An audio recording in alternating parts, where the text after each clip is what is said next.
met the beautiful girl that I met made in Japan. The beauty of her face was beyond my wildest dream. Assalamualaikum warahmatullahi wabarakatuh. Perkenalkan, nama saya Aulia Ramadhani Arianto dengan NIM G1 Saya dari kelas C kelompok 2. Dalam video kali ini guna memenuhi tugas pendahuluan praktikum analisis farmasi dengan judul percobaan spektrofotometri UV vis. Nah, untuk poin yang pertama, apa itu definisi dari spektrofotometri? Nah, spektrofotometri UV vis ini merupakan suatu metode kimia analisis untuk menganalisis suatu absorbansi cahaya dari suatu sampel. Nah, yang dimana untuk panjang gelombang dari 200 sampai dengan 400 itu untuk panjang gelombang sampel yang tidak berwarna. Nah, sedangkan untuk sampel yang panjang gelombang dari 400 sampai 800 itu untuk sampel yang berwarna. Nah, untuk poin kedua, bagaimana prinsip kerja dari spektrofotometri.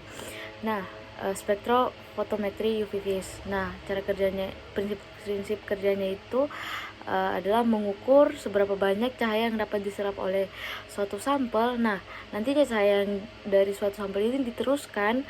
Ketika diteruskan, elektronnya itu akan meningkat. Yang tadinya penyerapan energinya ini meningkat, itu dinamakan tereksitasi. Nah, kita lanjut pada poin ketiga, bagian-bagian dari spektrofotometri. Nah, yang pertama itu sumber cahaya. Nah, dari sumber cahaya ini kita dapat menentukan lampu apa yang akan kita pakai. Nah, untuk lampu deuterium itu untuk sampel yang tidak berwarna dari panjang gelombang 200 sampai 400, dan untuk lampu tungsten itu untuk sampel yang berwarna, yang dimana itu panjang gelombangnya itu dari 400 sampai 800. Nah, kemudian ada bagian monokromator. Nah,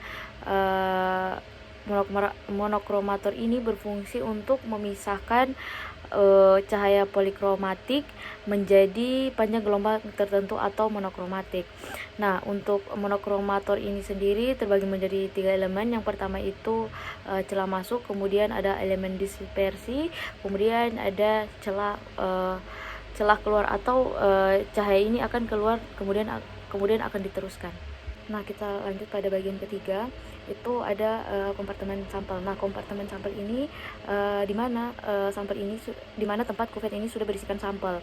Nah, biasanya itu untuk panjang lintasannya itu 1 cm, dan untuk kita menentukan kuvetnya itu untuk daerah UV itu menggunakan kuvet kuarsa, dan untuk daerah yang visible itu kita menggunakan kuvet yang plastik atau kaca. Kemudian ada bagian keempat, itu namanya detektor. Nah, detektor ini berfungsi untuk mengubah energi cahaya ini menjadi sinyal listrik. Kemudian ada bagian sistem pengolah sinyal. Nah, yang dimana sinyal listrik yang dari detektor itu akan ditampilkan berupa absorbansinya dan juga transmitansinya. Kita lanjut pada poin keempat, jenis-jenis dari spektrofotometri. Nah, untuk jenis-jenisnya itu ada 2, UV dan juga visible. Nah, yang dimana untuk fotometri yang UV ini untuk panjang gelombang dari 200 sampai dengan 400 untuk sampel yang tidak berwarna. Nah, pada spektrofotometri ini kita menggunakan lampu deuterium. Nah, untuk spektrofotometri yang visible itu untuk menggunakan panjang gelombang dari 400 sampai juga 800 untuk sampel yang berwarna. Nah, lampu yang kita pakai itu lampu tungsten. Nah, kita lanjut pada poin kelima, bagaimana hukum Lamberberg dalam pengaplikasian spektrofotometri UV vis. Nah, yang dimana untuk hukum Lamberberg itu sendiri berbunyi yang dimana absorbansi ini berbanding lurus dengan konsentrasi dan juga pada lintasan cahaya dan juga koefisien serapan molarnya. Nah, yang dimana dalam spektrofotometri ini cahaya dengan panjang gelombang tertentu itu akan melewati lautan sampel, kemudian cahayanya itu akan diserap oleh zat yang terkandung di dalamnya. Nah, kita lanjut pada poin ke-6, langkah-langkah melakukan perlakuan dalam alat spektrofotometri UV vis. Nah, yang pertama itu kita untuk mempersiapkan sampel dan juga untuk pemanasan, kemudian kita melakukan kalibrasi Blanco, dan selanjutnya kita menentukan panjang gelombang maksimum atau lambda max-nya, dan juga kemudian kita melakukan pengukuran sampel, dan terakhir kita menghitung konsentrasi dari sampel tersebut.